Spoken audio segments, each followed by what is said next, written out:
No i stało się. Plotki zmieniły się w fakty. Sony pokazało światu nową kamerę FX2. Ale czy to jest bardziej kamera, a może aparat, czy kolejna hybryda próbująca zadowolić wszystkich? Jedno jest pewne, ten sprzęt już teraz wywołuje naprawdę ogromne emocje na rynku. Hej, tu Rafał Sztygowski, miło, że wpadliście. Znajdziecie tu treści głównie technologiczne, recenzje, testy, newsy, a czasem nawet plotki. Staram się też pomagać w wyborze odpowiedniego sprzętu, tak abyście byli zadowoleni ze swoich decyzji. Jeśli to jest dla Was interesujące, koniecznie zostawcie subskrypcję.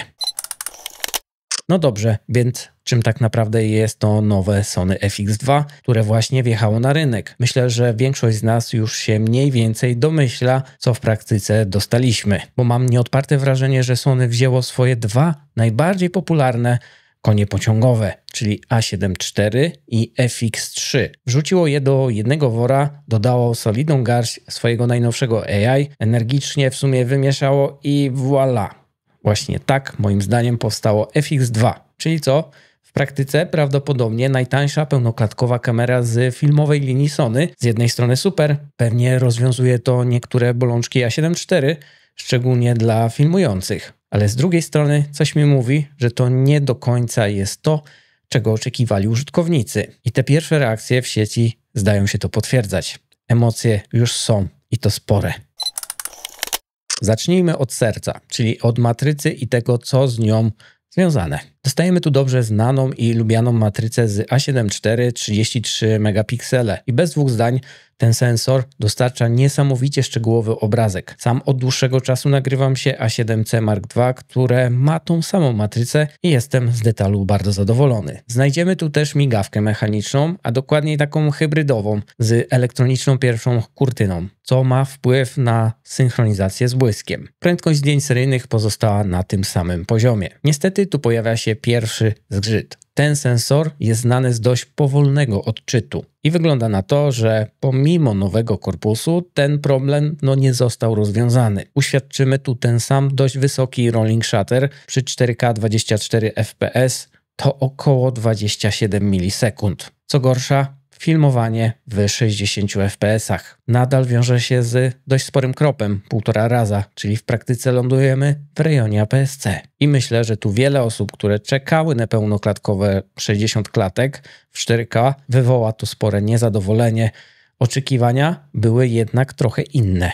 Przejdźmy do ekranów, bo tu jest ciekawie. Dużą nowością w tej serii jest wizjer elektroniczny. Tak, dobrze słyszeliście, czyli EVF. I przyznajmy, jest on dość spory i ma ciekawy odchylany mechanizm, który działa od poziomu do pionu. Wydaje się to być naprawdę interesującym rozwiązaniem dla różnych stylów pracy. Niestety sam wyświetlacz w tym EVF to prawdopodobnie ten sam panel co w A7 IV, czyli około 3,7 miliona punktów rozdzielczości. A skoro jesteśmy przy ekranach, główny monitor LCD niestety nie doczekał się nowego wszechstronnego mechanizmu, który Sony ostatnio implementuje.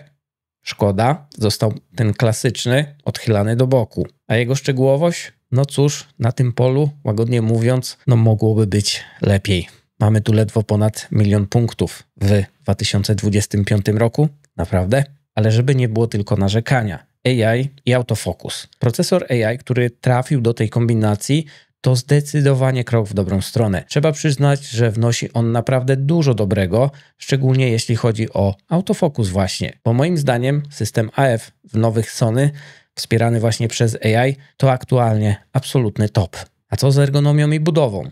Tu też widać kilka usprawnień na plus oczywiście. Dzięki takiemu połączeniu cech z różnych modeli mamy teraz dedykowany przełącznik trybu foto i wideo, co jest bardzo wygodne. Jest też dedykowany przycisk Home. Co ciekawe, na tym nowym, dużym wizjerze również znajdziemy kolejny programowalny guzik. Taki mały detal, a cieszy. Użytkowo podobno sam grip, czyli uchwyt, uległ poprawie i trzyma się lepiej, co zawsze jest na plus. Szkoda tylko, że joystick nie został przeniesiony z górnej części korpusu na tył. Myślę, że to z pewnością poprawiłoby ergonomię pracy z nim. Z racji zastosowania tego sporego wizjera po lewej stronie zmienił się też nieco układ portów oraz ewidentnie da się zauważyć, że też zostało zmienione coś w budowie systemu chłodzenia. No dobra, ale co jeszcze wyróżnia FX2? Co tu znajdziemy naprawdę nowego? albo chociaż poprawionego w stosunku do tego, co już znamy. Wygląda na to, że sam sensor, a może cały proces obróbki obrazu został tu delikatnie podkręcony. Przede wszystkim mówi się, że kolorystyka właśnie jest ciut zaktualizowana względem A7 IV. To zawsze ciekawa zmiana na plus, szczególnie kolorując filmy w S-Logu 3. Dodatkowo przy filmowaniu w S-Logu 3 mamy tu do dyspozycji podwójne natywne ISO 800 i 4000. To może nie rewolucja, ale kolejna subtelna różnica na plus, dająca w zasadzie większą elastyczność w różnych warunkach oświetleniowych przede wszystkim. Jeśli chodzi o samą rozpiętość tonalną, tu wychodzi, że nie ma większych zmian. Ale to nie znaczy, że nic się nie zmieniło w charakterze obrazka. Ewidentnie widać, że proces redukcji szumów jest inny niż w A7 IV. W zasadzie wygląda, że jest nieco mniej agresywny, co może skutkować minimalnym spadkiem tej użytecznej średniej wartości, jeśli chodzi o rozpiętość. Ale ten szum, który teraz dostajemy, jest bardziej, powiedziałbym, organiczny, może nawet bardziej filmowy. Nie wkrada się tu nienaturalne cyfrowe wyostrzenie. Efekt? Bardzo równa wydajność kolorystyczna i całkiem przyjemny dla oka, naturalny szum nawet na wysokich wartościach ISO. Warto też wspomnieć o stabilizacji, a dokładniej o jej trybie elektronicznym. Mamy tu możliwość używania stabilizacji dynamicznej, Dynamic Active, która jeszcze bardziej wygładza obraz przy stabilizacji.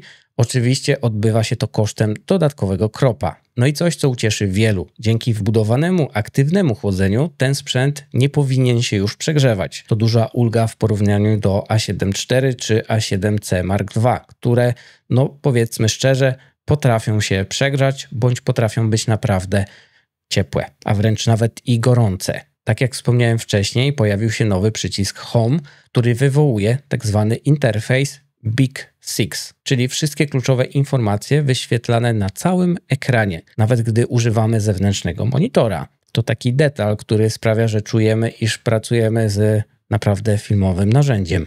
Z bardziej niszowych, ale interesujących pozycji znajdzie się tu też opcja robienia zdjęć w profilu S-Log 3. Teoretycznie może to być przydatne, zwłaszcza jeśli w przyszłości Sony pozwoli wgrywać luty podglądowe na te zdjęcia. To w zasadzie jest opcja, która mogłaby przyciągnąć sporą grupę fotografów, którzy właśnie chcą gotowego looku, takiego specyficznego na zdjęciu wywołane w aparacie, otrzymując JPEGa. A co z kluczowymi funkcjami filmowymi? Oczywiście wgrywanie własnych lutów jest w tym aparacie, a z nowości mamy tu możliwość wyboru zapisu DCI 4K z prawdziwym 24 fps. I co chyba najlepsze i w zasadzie dość niespodziewane jak na Sony, wygląda na to, że FX2 to jeden z pierwszych aparatów właśnie tej marki Sony w tym segmencie, który otrzymał pełnoprawny shutter angle. To myślę, że dla wielu filmowców pracujących run and gun może być swojego rodzaju game changerem.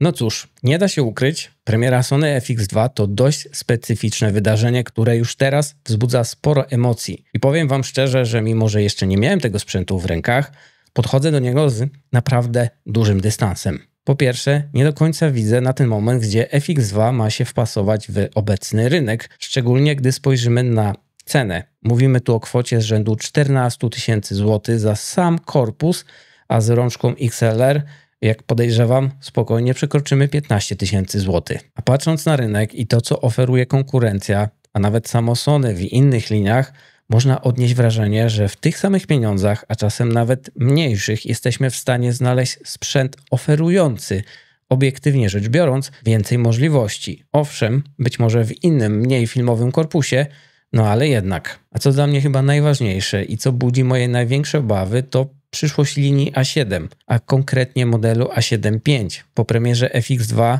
możliwości i pozycjonowanie następcy A7 IV stają się dla mnie coraz większym znakiem zapytania. I tu jestem niezwykle ciekawy waszej opinii. Co wy o tym wszystkim myślicie? Jakie są wasze pierwsze wrażenia po premierze Sony FX2? Dajcie znać w komentarzu, chętnie poznam wasz punkt widzenia. W tym materiale to wszystko. Cześć i do następnego.